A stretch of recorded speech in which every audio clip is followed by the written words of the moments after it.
আসসালামু আলাইকুম। আশা করি সবাই ভালো আছেন। আমি প্রথমত ভিডিওটা শুরু করার আগে প্রথমে সবার কাছে কইতাছি, যারা ভিডিওটা দেখতেছেন, হিন্দু, নন হিন্দু, মুসলিম, নন মুসলিম, সবাই ভিডিওটা একটু শেয়ার করবেন।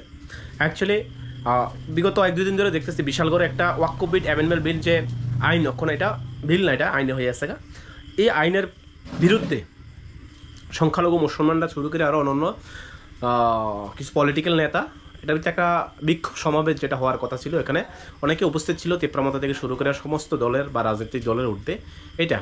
আচ্ছা, এখানে কিছু সাংবাদিক ভাইয়েরা আমার এই জায়গাতে কিছু দেশে ফিল্ড ইনকোয়ারি করছে বা ফিল্ড রিপোর্ট কালেকশন করার সুবাদে হয়তোবা অনেকের জিজ্ঞেস করার স্বার্থে হয়তোবা অনেকে সঠিক উত্তর দিতে পারছে না, বা অনেকে ক্যামেরার সামনে আইলে বা মিডিয়ার সামনে আইলে অনেকে ঘাবড়া, অনেকে অনেক কিছু মানে একটু ভীত হয়ে যায়। স্বাভাবিক এটা। কোনো মানুষের যখন কোনো সময় কথা কইছে না, বা কোনো মিডিয়ার সামনে বা মাইকের ভিতরে কোনো সময় কথা কইছে না, এই ধরনের মানুষের কোনো কিছু যখন জিজ্ঞেস করবে, হ্যাঁ, হতভম্ব হয়ে যায়। হয়তো বিষয়টা জানে কিন্তু অনেক সময় কইতেও পারে না। আচ্ছা, যাক, এবার প্রশ্ন হচ্ছে, আমি মিডিয়া ভাইদেরকে অসংখ্য ধন্যবাদ জানাই আপনারা এই ধরনের সত্যগুলি উদ্ঘাটন করার জন্য। অ্যাকচুয়ালি মিডিয়া পার্সন হচ্ছে সংবিধান, আওয়ার কনস্টিটিউশনের ফোর্থ পিলার এজ এ আমাদের ডেমোক্রেসি যে যে পার্টি আছে, মানে আমাদের যে ডেমোক্রেসি, যে আমাদের গণতান্ত্রিক অধিকার আছে, এই অধিকারের ভিত্তিতে আমরা অধিকার একটি স্ট্রংলি দেওয়া হয়েছে। কারণ আপনারা হচ্ছে সমাজের যে ঘটে যাওয়া ঘটনা বা সমাজে কীভাবে পরিবর্তন আনা যায়, দেশের উন্নয়নের ক্ষেত্রে বা জনগণের উন্নয়নের ক্ষেত্রে, সরকারের উন্নয়নের ক্ষেত্রে কীভাবে যেই স্বৈরাচারী বা যেই ধরনের দুর্নীতিগ্রস্ত এইগুলি যে বিষয়গুলি, এগুলি স্পষ্টভাবে মিডিয়ার সামনে তুলে ধরা, সাধারণ মানুষের সামনে তুলে ধরা, যাতে মানুষ এই বিষয়গুলি সচেতন হয়। এই সচেতন হইলে যখন আমরা নাগরিক যখন সচেতন হইব, দেশের জনগণ যখন সচেতন হইব, বিভিন্ন মহল যখন জানবো, বিষয়টা খুব সহজেই এটা একটা সুন্দরভাবে কীভাবে গঠন করা যায়, পুনরাবৃত্তি ঘটা যায়, এভাবে চেষ্টা করে। তাকে আমি অসংখ্য ধন্যবাদ জানাই মিডিয়া পার্সনকে, মিডিয়া যারা ফিল্ড ইনভেস্টিগেশন করছেন, আর আমি যারা এই মিডিয়াতে হেনস্থা করছেন, এই ওয়াকফ অ্যামেন্ডমেন্ট বিলে এগেনস্টে যে প্রটেস্ট র্যালি করছেন, এই প্রটেস্ট র্যালিতে যারা করছেন, আমি তাদেরকে নিন্দা জানাই। বা এই ধরনের কার্যকলাপকে যদি কেউ করে থাকেন, আমি কখনোই সমর্থন করি না। কারণ মিডিয়া পার্সনকে সবসময় প্রায়োরিটি দেওয়া দরকার। মিডিয়া পার্সন, আপনারা সেই যেই কোনো পলিটিক্যাল পার্টির হোক কিংবা যে কোনো হোক, হ্যাঁ, যে মিডিয়া পার্সন, হ্যাঁ, রাইট আছে, জিজ্ঞেস করার রাইট আছে, প্রত্যেক ইন্ডিভিজুয়ালি হ্যাঁ রাইট আছে, কথা বলার রাইট আছে। তবে হ্যাঁকে সেফটি করা বা হ্যাঁ প্রাইভেসি করা, হ্যাঁ করা আমাদের নাগরিকদের কর্তব্য আমি মনে করি। এবার মনে করেন, আমার প্রশ্ন হচ্ছে আপনাদের কাছে, যারা মিডিয়া ভাইদের কাছে, আপনারা যে প্রশ্নগুলি মনে করেন একজন সাধারণ নিরহ মানুষকে আপনি প্রশ্ন করছেন, যারা মিডিয়ার সামনে আপনি কথা বলেন, আপনার জীবনে হয়তো বা অনেকবার কথা কইছেন, আপনার এক্সপিরিয়েন্স আছে বা আপনি কথা কইতে পারেন।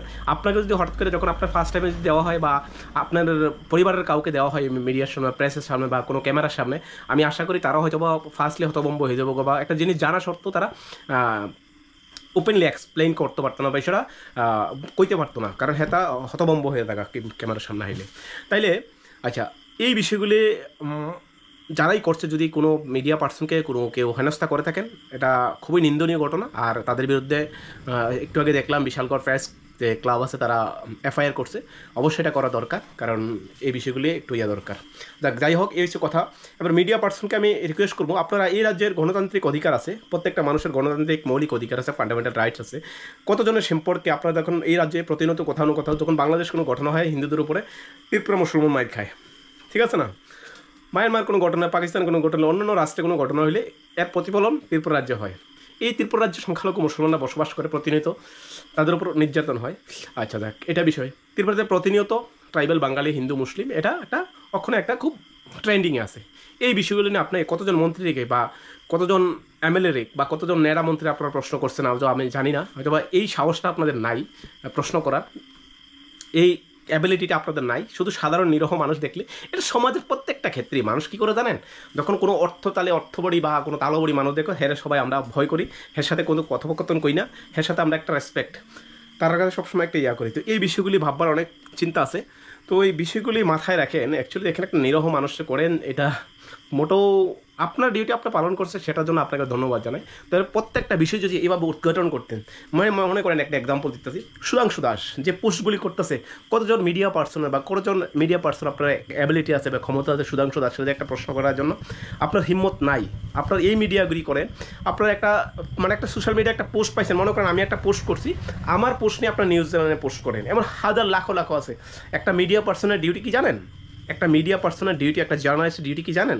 অ্যাটলিস্ট একটু আর্টিকেলগুলো পড়ে নেবেন, আপনার কী ডিউটি, বা কোনো কিছু পাবলিশ করার আগে বা কোনো কিছু নিউজ করার আগে কী করণীয় থাকে, কী করা দরকার, বা কীভাবে পোস্ট করতে লাগে, কীভাবে করতে লাগে, বিষয়গুলি জানা দরকার আছে। তো অনেক কিছু শেখার দরকার আছে আপনাদেরও। তবে আমি আপনাকে ধন্যবাদ জানাই, আপনারা এই অক্টোবর অ্যামেন্ডমেন্ট বিল সম্পর্কে তুলে ধরার জন্য অসংখ্য ধন্যবাদ। এটা দেখেন, এই বিষয়গুলি দেখেন অনেক মানুষ এখন জানে না। আপনি এখন মনে করেন আমরা সবাই স্লোগান দিই, জয় শ্রীরাম জয় শ্রীরাম জয় শ্রীরাম দিয়ে স্লোগান দিন, জয় শ্রীরাম কইসিরা নিরহ মানুষের উপর মারায়, বা নিরহ মানুষের জয় শ্রীরাম কর লেগা মারা হয়, বিভিন্নভাবে টর্চারিং করা হয়। আসলে আপনি কি জানেন শ্রীরাম কে ছিল? শ্রীরামের আদর্শ কী আসলো? যারা কি জানে, যারা এইভাবে কর্মকাণ্ডটি করতেছে বা যারা এই করতেছে, এই বিষয়গুলো তুলে ধরা দরকার আছে। জয় শ্রীরাম করে সে একটা নিরহ মুসলমানকে আপনারা অত্যাচার করেন, সেই বিষয়গুলো আপনারা প্রশ্ন করার ক্ষমতা নাই। অন্য কিছু তো ধরে, একটা জার্নালিস্ট যখন হয়, একটা জার্নালিস্টের কখনো কোনো ধর্ম হয় না, কখনো কোনো জাত হয় না, কখনো কোনো পলিটিক্যাল পার্টি হয় না। জার্নালিস্ট মানে কি? আপনি সত্য কথা উদ্ঘাটন করবেন, সত্য যে যে কুকর্ম হইতেছে সমাজের মধ্যে, বা যে সরকারের অপকর্মগুলি বা সমাজের দুর্নীতি, যে এই বিষয়গুলি আপনি স্পষ্টভাবে জনতার সামনে তুলে ধরা হয়েছে একটা মিডিয়ার কাজ। বাই দ্য ওয়ে, আপনারা যা করতেছেন অ্যাকচুয়ালি নিরহ মুসলমানকে পাইছেন, আপনারা এই বিষয়টি করতেছেন, মানে এটা ফানি রিয়েক্ট করতেছেন। আর আমি তাদেরকেও কইতেছি, অ্যাকচুয়ালি আজকের দিনেও আমরা অনেকে জানি না। তার না জানার কারণ একমাত্র আমরাই, যে ওয়াকফ বোর্ড অ্যামেন্ডমেন্ট বিলটা কী। এই ওয়াকফ বোর্ড অ্যামেন্ডমেন্ট বিল না জানার দরুন আজকের দিনেও মুসলমান কিছু নেতা বা নিজেরা নেতা হিসেবে দাবি করে, আমি জানি না কতটুকু তারা নিজের সম্পর্কে সচেতন বা নিজের সম্পর্কে এই জ্ঞানটাকে রাখে, যে নেতা হইতে গেলে, যখন নেতা হই আমি, অ্যাকচুয়ালি নেতা আমি কোন সময়, মনে করেন একটা মানুষ ক্ষণস্থায়ী 5 বছর 10 বছর 15 বছর আপনার ক্ষমতায় থাকবেন বা একটা পদে থাকবেন, তাইলে আপনি যদি এই লিডারগিরি করেন যে আমি মানুষের চামচাগিরি করার জন্য সামান্য যে সত্য কথা কইতে পারতাম না, তাহলে এই ধরনের পলিটিক্যাল করার আমার মনে হয় না। দেখ, আমার একটা এক্সপিরিয়েন্স কইতাছি। মনে করেন আমার শুরু থেকে আমি কংগ্রেস লাভ করি, কংগ্রেসকে আমি ভালো পাই। কংগ্রেস এটা আমার ব্যক্তিগত, কংগ্রেসকে আমি সাপোর্ট করি বা কংগ্রেস করি, যদি ওখানে এই মনোভাবটা নাই পলিটিক্যালের প্রতি, আমি করতাম। এবার আমারে একটা কোর কমিটি, মানে কংগ্রেস একটা কোর কমিটি হোয়াটসঅ্যাপ কমিটিতে ঢুকাইছে, মানে স্টেট লেভেলের। জাস্ট এবার একটা নরেন্দ্র মোদী একটা বিল পাস করছে, হয়তো আপনারা জানেন, যে সিগনেচার ব্যাপারটা, সিগনেচারের যে ব্যাপার, মানে যার সিগনেচার হেই সিগনেচার করতে পারবো, আর গেজেটেড অফিসারের কোনো দরকার লাগতো না হেড ডকুমেন্টসের ভিতরে, যে সেলফ সিগনেচার। ওই জিনিসটা নিয়ে আমি পোস্ট করছি যে এই জিনিসটা ভালো হয়েছে, এই জিনিসটা ভালো হয়েছে, সুন্দর কাজ। কারণ ভালো কাজকে প্রশংসা করতেই লাগে, খারাপ কাজটা অবশ্যই আমি অ্যাজ এ ইন্ডিয়ান হিসেবে, অ্যাজ এ ডেমোক্রেসি আমার অধিকার আছে আমি প্রটেস্ট করার, ঠিক আছে না? তাহলে আমি ওই জিনিসটা করার পর আমার স্টেট লেভেলের থেকে ফোন করছে, বিভিন্নভাবে হোয়াটসঅ্যাপে কন্ট্যাক্ট করছে যে আপনি এমন ধরনের এমন পোস্ট করতেছেন, আপনি এমন জায়গাতে আছেন জানেননি, ওরকম। আরে আপনি গুল্লি মারান আমরা জায়গা, যেটা ভালো ভালোরও কইছি ভালো, খারাপ হলে খারাপ। আই ডোন্ট বিলিভ পলিটিক্যাল যে একটা ভ্যান্ডালিজম করে, মানুষকে একটা হিংসা তৈরি করে, এই জিনিসটা আমি কখনো পছন্দ করি না। বাট যদি আপনার আমার রিমুভ করতে পারেন বা এক্সিট মারেন অসুবিধা নেই, আপনার আমি নিজে মাইরে বাইরে দেবো। আমার এই কমিটি লাগতো না, আমার এই কমিটির বিশ্বাস না। যে জায়গাতে আমার গণতান্ত্রিক অধিকার নেই, যে জায়গাতে আমার বাক স্বাধীনতা অধিকার নেই, এই জায়গায় আমার কথা বলা দরকার নেই। যাক, এই বিষয়গুলি তাহলে আপনারা যারা নেতা আছেন, যারা নেতা হিসেবে দাবি করেন, আপনারা তো এই বিষয়গুলি বাবার দরকার আছে, যে আমার অধিকার, আমার এই ওয়াকফ বোর্ড অ্যামেন্ডমেন্ট, হয়তো আপনি 5 বছর 10 বছর 15 বছর থাকবেন ক্ষমতায়, হয়তো বা কিছু একটা অর্থ সম্পদ যোগাইবেন। কী অর্থ সম্পদ যোগাইবেন? যারা সংখ্যালঘু মুসলমান আছে, আমি তাদের কথা কইতেছি, আমি জানি কী অর্থ সম্পদ যোগাইবেন। শহীদ চৌধুরী যে কী করে গেছে আপনি জানি, এখন তোফাজ্জল কী করবো আমি জানি, ঠিক আছে? আরে অর্থ সম্পদ, প্রত্যেকটা মানুষ এখন রাস্তায় একটা পাগল থাকলে 3 বেলা খাবার খায়, মানুষ খাওয়ায়। কারণ এই বিষয়গুলি নিয়ে সেটা আমি প্রতিবাদ করেন বা কোনো কারোকে হিংসা করে এমন না, এটা আমাদের গণতান্ত্রিক অধিকার, আমার সাংবিধানিক অধিকার, প্রত্যেকটা মানুষ প্রটেস্ট করার অধিকার আছে। আর এই বিষয়টা হচ্ছে, যারা এই ওয়াকফ বোর্ড অ্যামেন্ডমেন্ট বিল যে জিনিসটা এখনও জানছে না, এটা আমাদের দুর্বলতা। ওয়াকফ বোর্ড অ্যামেন্ডমেন্ট বিল হচ্ছে, মনে করেন যে সরকার দ্বারা বর্তমানে ভারত বিজেপি সরকার চাইতেছে কি তা ওয়াকফ বোর্ড অ্যামেন্ডমেন্ট বিল করে সেটা মুসলমানদের কল্যাণে কাজ করতে। যাক, আমিও এই জিনিসটা অ্যাপ্রিসিয়েট করি বা মানি যে করুক, তবে আমার ওয়াকফ বোর্ড অ্যামেন্ডমেন্ট বিলের সম্পদ নিয়ে, সেটা আমার বাড়ির সম্পদ নিয়ে আমার ডেভেলপ করার আমার কোনো প্রয়োজন পড়ে না। আমার ঘরের, আমার বাড়ির দাদার বাবার 14 গোষ্ঠীর সম্পদ নিয়ে লুটটা খাইয়েছে তুমি আমার ডেভেলপ করো, সেই ডেভেলপের আমার দরকার নাই। আমার ডেভেলপের দরকার, আমি অ্যাজ এ ইন্ডিয়ান আপনার সাংবিধানিক অধিকার, গণতান্ত্রিক অধিকার হিসেবে যেটা প্রাপ্য সবার জন্য, এটা আমার জন্য প্রাপ্য, ওইভাবে ডেভেলপ করার চেষ্টা করেন। আমার সম্পত্তি আমার ডেভেলপ আপনি করার কি, আমারটা আমি করবো। ওয়াকফ বোর্ড অ্যামেন্ডমেন্ট বিল যেটা আইছে, মনে করেন মুসলমানদের পূর্বপুরুষের দেওয়া, মুসলমানদের পূর্বপুরুষের দেওয়া যে সম্পদগুলি আছে, কবরস্থান মনে করেন, মসজিদ মনে করেন, বিভিন্ন মাদ্রাসা মনে করেন, এইগুলি আল্লাহর রাস্তা আমরা দান করা হয়, ওই সম্পদগুলি এটা ওয়াক্ফ বোর্ডের নামে জায়গা, ঠিক আছে। তাহলে আজকের থেকে শত শত বছর আগে অনেক এমন মুসলিমরা আছে, ইভেন নন মুসলিমও হাজার হাজার আছে, এই সম্পদগুলো দান করছে, কেউ মসজিদের নামে, কেউ মাদ্রাসার নামে, এমন অনেক মুসলিমও করে হিন্দুদের শ্মশানঘাটের নামে বা পূজা মণ্ডপের নামে করা হয় পবিত্র। এটা একটা সবার একটা, যেহেতু আমরা এশিয়া কন্টিনেন্টে বসবাস করি, আমরা ধর্মে বিশ্বাসী বেশি, আমরা ধর্মের প্রতি আবেগময়ী হই বেশি, তাহলে আমরা এটা দানকৃত করি, কারণ এটা মানুষ একটা পুণ্যের আশা করে, ভালো একটা ফলের আশা করে, বা এই জন্ম বা নেক্সট জন্মে এমন একটা পুণ্যের কাজ করব, এমন একটা আশা করে সেটা মানুষ করে।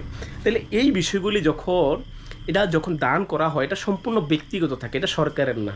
তাহলে এই বিষয়গুলি দেখে সেটা যাতে ইসলামের কল্যাণে কাজ করা হয়। এবং ওয়াক্ফ বোর্ড তেমন হাজারো এক্সাম্পল আছে যে নন মুসলিমদের, যারা নন মুসলিম, হিন্দু নয় ইভেন, তাদেরকেও বিভিন্নভাবে সাহায্য সহযোগিতা করতেছে, ইভেন হিন্দুরও করতেছে। এটাই তো ভারতবর্ষের সৌন্দর্য।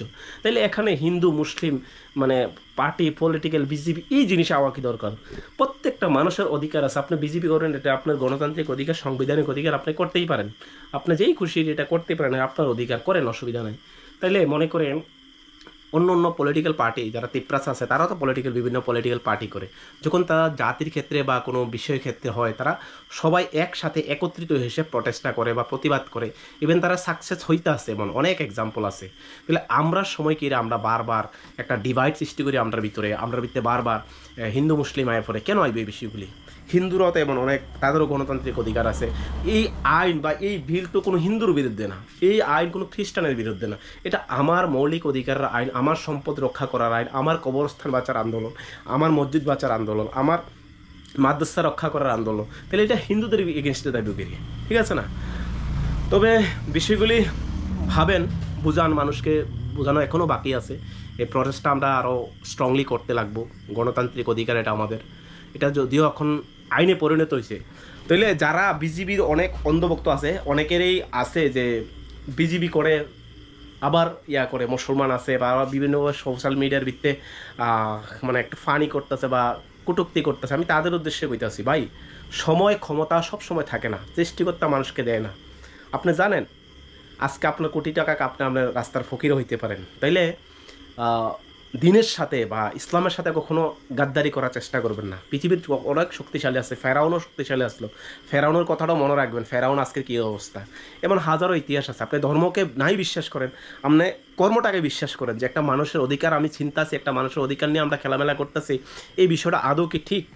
আরে ধর্ম বাদেই দিলাম, কর্মটা বিশ্বাস করেন, গণতান্ত্রিক হিসেবে বিশ্বাস করেন, আপনার বাক স্বাধীনতার অধিকার আছে। প্রত্যেকটা মানুষের যে বাক স্বাধীনতার অধিকারটাকে সম্মান দেওয়ার চেষ্টা করেন। প্রত্যেকটা মানুষ, আমরা এই দেশের নাগরিক, আমরা অধিকার আছে কথা বলার, আমরা অধিকার আছে প্রটেস্ট করার, অধিকার আছে তার বিরোধ করার। এটা হচ্ছে আমাদের অধিকার দিছে। এই সংবিধান এমনি তৈরি হয়েছে না, ডক্টর বি আর আম্বেদকর এমনি তৈরি করছে না। যাক, এই বিষয়গুলি যদি ভালো লাগে অ্যাকচুয়ালি সবার কাছে শেয়ার করেন, বিষয়গুলি জানার দরকার আছে, প্রটেস্ট করার দরকার আমাদের। আর এই বিষয়গুলি কখনো হিন্দু মুসলিম জাত বাট এই বিষয়গুলি পলিটিক্যাল, সিপিএম, বিজেপি, কংগ্রেস এমন না। প্রত্যেকটা মানুষ, আমি ব্যক্তিগত হিসেবে আমি একটা পার্টির সাথে যুক্ত থাকতেই পারি, এটা আমার গণতান্ত্রিক অধিকার।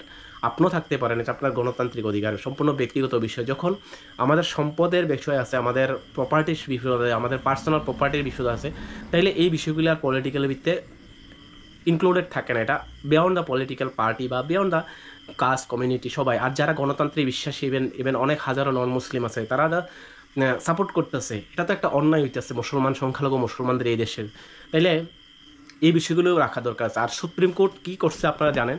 সুপ্রিম কোর্ট প্রশ্ন করছে যে প্রশ্নগুলি যে আদৌ কি হিন্দু ট্রাস্ট কমিটির ভিত্তি, মানে হিন্দু যে সংগঠনগুলি আছে, বিভিন্ন মন্দির সংগঠন বা বিভিন্ন যে এগুলিতে নন মুসলিম বা নন হিন্দুকে ঢুকানো হইব, ঢুকানোর প্রয়োজন নাই, তাহলে মুসলমানদের কিনে ঢুকাইব?